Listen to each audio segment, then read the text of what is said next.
I feel like I want to stand up as you introduce this next guy, man. Why? Why are you going to stand up? It's our weekly visit. Oh, don't do this. You're going to give a standing ovation? Yes. Dunaway gives Bo Nix a standing ovation. He joins us on the Pepsi Hotline. He's presented by RentalWorks, the rental division of CraneWorks. What's up, Bo? How are you today?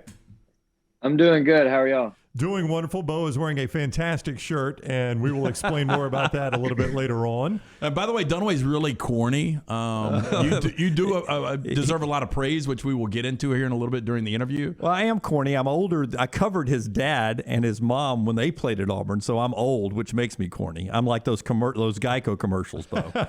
Yes. Boy, I tell you, that was a crazy week for you. Can you put into words what the last 7 days has been like for Bo Nix and family? Well, it's been incredible. It's been unbelievable in certain parts, and then other parts has just been kind of consistent, just how we always have lived. And for me, it was obviously started on Sunday. A lot of unknowns, a lot of situations that I couldn't necessarily control, but I knew I could control how hard I worked. I knew I could control how much I prepared and studied, and how much I led throughout the week. And so I just did what I've always done. I did what I was used to doing, and that's just going back and competing and just having a good time on the field and just running around and making plays, which is what I know I'm capable of doing, and just being that teammate to my being a good teammate to my teammates, so that they are confident going into the game. And I knew some of them hadn't necessarily had that experience of playing a tough road team in the SEC, and so I just wanted to be kind of a good person for them to lean on, and a good person for them to follow. And so when I got throughout the week, I had a good week, and then kind of put it up to the coaches at that point, and knew it was out of my control. But whatever happened, it was in the Lord's plan, and I was good with it. You talk about running around making plays. We were talking backyard Bo earlier, and we mean that as a compliment. I mean, some of the plays you made were incredible. And I know, Mike Bobo, you can't script stuff like that. You've just got to let you take over. But, I mean, that is your game. I mean, moving forward, this is how you need to be utilized as a quarterback. Now, you don't want to be running for your life, but that's how you make some of the best plays as a quarterback, at least in your game. That seems like perfectly in your element. Yeah, it is. And obviously, a lot of it is just playing within the system. And Saturday, I had a few opportunities to do some zone reads and to pull it and to go run on some natural design runs for me. But then at the same time, it's just that first and second read, and then knowing if it's 3rd and 3, I can probably go and get a first down just running, which is important. And it's tough for a defense, because even though I can go through a full progression, go through the 4th or 5th guy in the progression, but it may not be kind of appropriate for the time. And there could have been a running lane for me to run and just to go get it. And a few times that happened. I remember one, it was just kind of, I took a drop, and there was the guy went and buzzed out in the flat real quick, and I knew that he was kind of vacated his area. And so I just saw a running lane and went and got about 5 yards for first down. And what the coaches tell me all the time is that's tough for a defensive coordinator when you got it schemed up, when you got him all covered, and then I run and get a first down. And I knew going into SEC play that we'd get more man on 3rd downs, and I'd have those opportunities to run. And so Saturday, I just kind of put that on display, and whenever I got that opportunity, I took it. I don't know when you're told, and you may not know this yet, but you're the co-SEC Offensive Player of the Week. Did you know that already? I was informed of that earlier by our media people, but I do appreciate that, and it's a great honor. And I do not know who I'm with. So who is it? It's you, Will Rogers, who passed for a bazillion yards at Texas A&M, Wow. and Brian Robinson, who ran for a bazillion against Ole Miss. So the three of you split the awards because so many great performances. And some of your individual plays that Lance was talking about, it seems so fast and chaotic to those of us that are watching.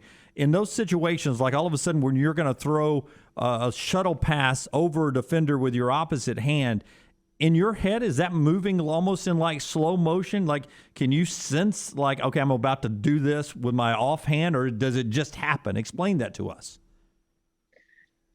Well, to be honest, I don't necessarily, it's not, none of it is ever pre-planned. It's just instinct and just reaction. And on that specific one, it was a kind of a RPO type play to where we ran had a chance to hand it, but we were trying to pull it and throw it to Tyler in the flat. And they did a good job of kind of making it kind of fuzzy, and he wasn't necessarily open really fast. And so at that moment, I was like, well, I can make the guy miss and go get a first down, or I can throw it to him. And when I went to go run, they did a good job of coming up, and Tyler did a great job of just keep on playing and kind of moved up the sideline there. And the ball was in my left hand. And so naturally I just kind of had it and just threw it.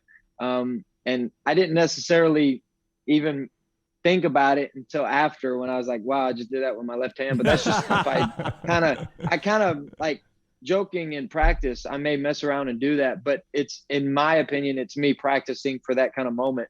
Because I know I'm athletic. I can kind of make some plays just off of improv, and I practice stuff like that all the time, joking around, but knowing that I can do that. And if it's a simple pass like that when he's open, and kind of instinct took over, and that's probably why I did it, because I practiced it before, just doing it, and my body kind of knew it could react that way. Bo Nix is with us on the Pepsi Hotline. The Auburn quarterback joins us each week, courtesy of the RentalWorks division of CraneWorks, the source for all your equipment needs, big or small. They got big equipment like skid steers and excavators, all the way down to the smaller equipment like pressure washers, brush mowers, or trailers. They got it all, and equipment operators too. CraneWorks.com for more info, CraneWorks.com. As the game went final, ESPN showed your mom and dad in the stands crying. Some guy in front of them, who I don't know, he looked like he was crying too. What was that moment like with your family afterwards? It was really fun. Obviously, then when they showed the video, that was my brother on the left side of the screen, and he was just kind of like cold-blooded, just looked like he was just like knew it was going to happen or something. Didn't necessarily show much emotion, but that's my brother Caleb, and that's so him. And then my parents were obviously just very emotional, very excited, and it kind of a sweet moment for them. And then in front of them was my uncle, my dad's brother, and he was probably just relieved knowing him, and he was just like kind of probably reliving some things in his head.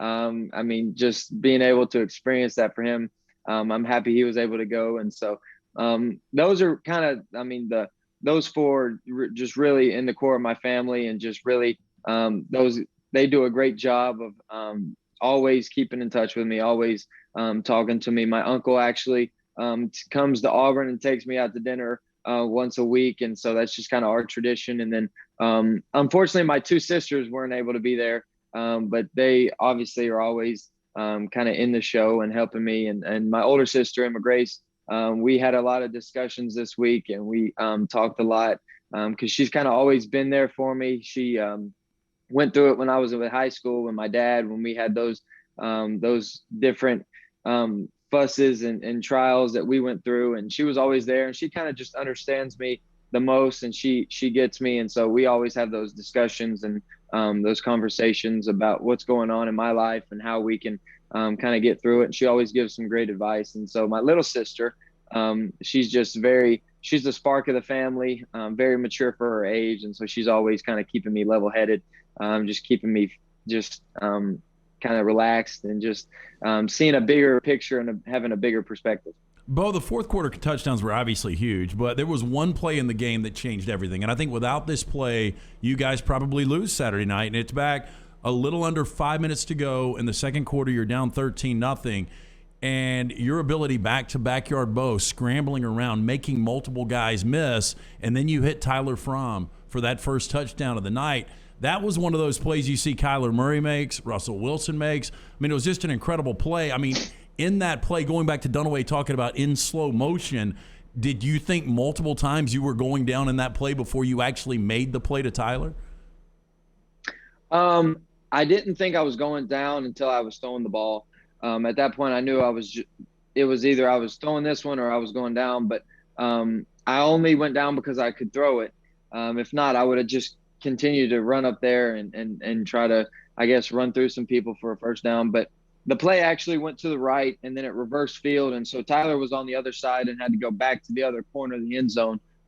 So props to him for keeping the play alive and to give great effort on the play. And he didn't necessarily he could have given up, because a lot of people thought I was going to be tackled, but he just kept going and kept moving and found his way open in the end zone. made a good catch. And that's just kind of spoke to our entire team for Saturday night. We gave great effort, showed great toughness. We just battled and battled and battled. A lot of us were exhausted after the game, but it was one of those obviously excited, exhausted, but we were okay with being just done for the day, and we could rest on Sunday. Yep, and then you get back home and Toomer's Corner is rolled and it looks beautiful down there. But it's life in the SEC, Bo. So here comes Georgia, whose defense has allowed a total of 16 points in 5 games. Have you had a chance at all yet to put on any tape of the Georgia Bulldogs for this rivalry game? Yes, obviously got a chance to watch them a little bit. But, I mean, it goes to say without they're just really talented and very well coached. And they obviously have the best defense in the country, and we're obviously going to be up for a tough task. But I feel like if we continue to just focus and do the right thing and play clean football, then we'll have a chance. And obviously we're going to have to make plays when the plays are presented to us. And we're going to have to kind of go beyond and play to our utmost capabilities. And I believe that we can do that. And we just got to put our mind to it and have a great week of practice and be focused for Saturday and know that the challenge is going to be real and they're going to be an incredible defense. And then at the same time, just know that they have to play clean too. They can't come in and kind of all of a sudden play bad, give up a few big explosive plays, or maybe have some busts in the back end or missed tackles. And we know they have to play well too. And obviously they're capable of playing really good. And so we're up for the challenge and we're excited. That's totally on me. Don't apologize. Bo Nix is on the Pepsi Hotline. He's presented each week by the RentalWorks division of CraneWorks. Let's explain the shirt for people that do not know. And for those of you that are listening out, watching, he's got on the Focused Having Fun shirt. There is a story behind it, and Bo is taking that story and doing something good with it. So give us the lowdown on all that. Yeah, so obviously it kind of happened back during the spring. Just a caption on social media or a meme started. It was like kind of, this is the year Bo Nix is having fun. He's focused and all this good stuff. And it was just kind of all shared consistently, really, whenever post, wherever you look. And so we got during the season, and obviously someone came up with the idea of making a shirt out of it, and just to kind of put the funds to an even better cause. And the shirts, the proceeds are going to 2 things. And the one is Mercy Deliverance Ministries, which is helping with food insecurities in the state. And obviously that's a passion for me, because I know just children out there, they struggle in that situation of their life, and they kind of need some help. And so I wanted to partner with them. And then obviously Luke Deal is still going through a tough time with his family. His dad, Chris, was diagnosed with ALS a while back, and he's just continued to fight and to stay strong. And so I wanted to give the other half to him and his family for what they're going through, and for all those health and other expenses that they're having to make, and all those sacrifices they're having to make for the family. And so I just wanted to help Luke. Luke's one of my closest friends, and his family means a lot to me and my family. And so it's just the least I can do. And obviously it's a great shirt. It's a great kind of meme, I guess you could say. It's a great idea, and I just wanted to use it, and knowing people would buy it, I wanted to put the funds to something bigger and better than life.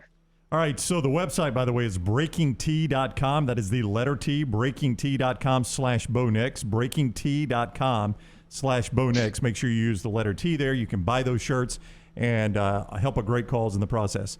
Bo, thank you so much for the time. Look forward to next Monday. Enjoy the week. Thank you so much, War Eagle. All right, buddy. That is Bo Nix with us on the Pepsi Hotline. He joins us each week, courtesy of the RentalWorks division of CraneWorks. If you've got a home project coming up, you need to call RentalWorks. They have everything from landscaping equipment like mowers and big machines, skid steers. They've got certified operators to handle those big jobs too. Check out their full fleet on CraneWorks.com.